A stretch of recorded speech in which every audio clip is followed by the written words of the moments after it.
بسم اللہ الرحمن الرحیم۔ پیارے دوستو، آج کا یہ وظیفہ بہت ہی خاص ہونے والا ہے۔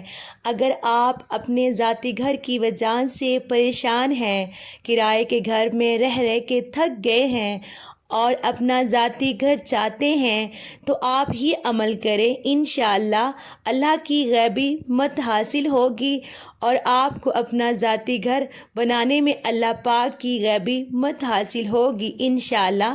پیارے دوستو، وظیفے کا آغاز کرنے سے پہلے ایک بار میرے ساتھ درود پاک پڑھ لیں تاکہ ثواب حاصل ہو۔ اللہم صلی علی محمد وعلی آل محمد کما صلیت علی ابراہیم وعلی آل ابراہیم انک حمید مجید۔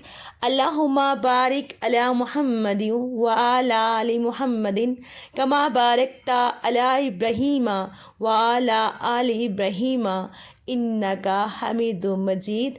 محترم خواتین و حضرات، ہمارا آج کا وظیفہ یہ ہے، اگر آپ کے پاس اپنا ذاتی مکان نہیں ہے اور کرائے کے گھروں میں دربدر ہو رہے ہیں یا کسی اور وجہ سے اپنا گھر لینا چاہتے ہیں مگر اسباب پیدا نہیں ہو رہے ہیں تو پریشان نہ ہوں۔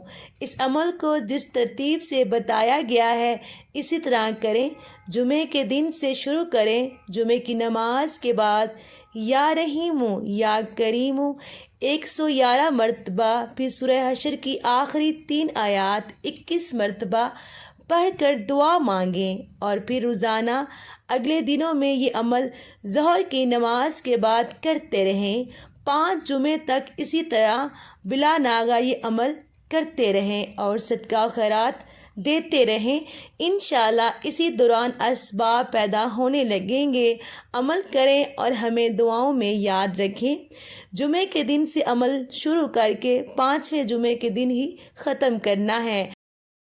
اور یاد رکھیے گا، عمل کے شروع میں اور آخر میں اول آخر درود پاک بھی لازمی پڑھنا ہے اور ساتھ میں نماز کی پابندی کریں، کیونکہ آپ سب جانتے ہیں نماز کے بغیر کوئی بھی وظیفہ نامکمل ہے، اس لیے 5 وقت کی نماز بھی ضرور پڑھیں۔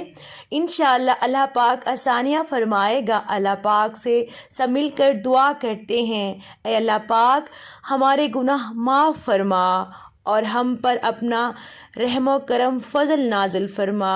پوری دنیا میں جتنے بھی لوگ وفات پا چکے ہیں، بالخصوص ہمارے آباء و اجداد اساتذہ کرام، ان کی مغفرت فرما، انہیں قبر کے عذاب سے بچا۔ جو بیمار یا پریشان حال ہیں تو ان پر اپنا رحم و کرم فرما، ان کی تمام روحانی جسمانی بیماریوں اور پریشانیوں کو دور فرما۔ اے پروردگار عالم، ہمیں ہر اس نعمت سے سرفراز فرما جس میں ہمارے لیے خیر و برکت ہو، عزت و وقار ہو، راحت و سکون ہو، صحت و تندرستی ہو، ترقی و خوشحالی اور دنیا اور آخرت کی تمام بھلائیاں شامل ہوں۔ ہماری اولادوں کو نیک صالحہ خوبصورت صراط مستقیم پر چلنے والا اور خیر بانٹنے والا بنا دے۔ اے ہمارے رب، تو بابرکت و بلند ہے۔ اے میرے اللہ، میرے والدین سمیت تمام مرحومین کی مغفرت فرما، ان کے درجات بلند فرما اور ہماری تمام دعائیں قبول فرما، آمین یا رب العالمین۔ پیارے دوستو، اگر ویڈیو اچھی لگی ہو تو اللہ پاک کے 99 ناموں میں سے ایک نام ضرور ٹائپ کیجیے گا۔ اللہ پاک آپ سب کا حامی و ناصر ہو۔ پیارے دوستو، مجھے سپورٹ کریں، مجھے آپ سب کی سپورٹ کی بہت ضرورت ہے۔ اللہ حافظ، جزاک اللہ۔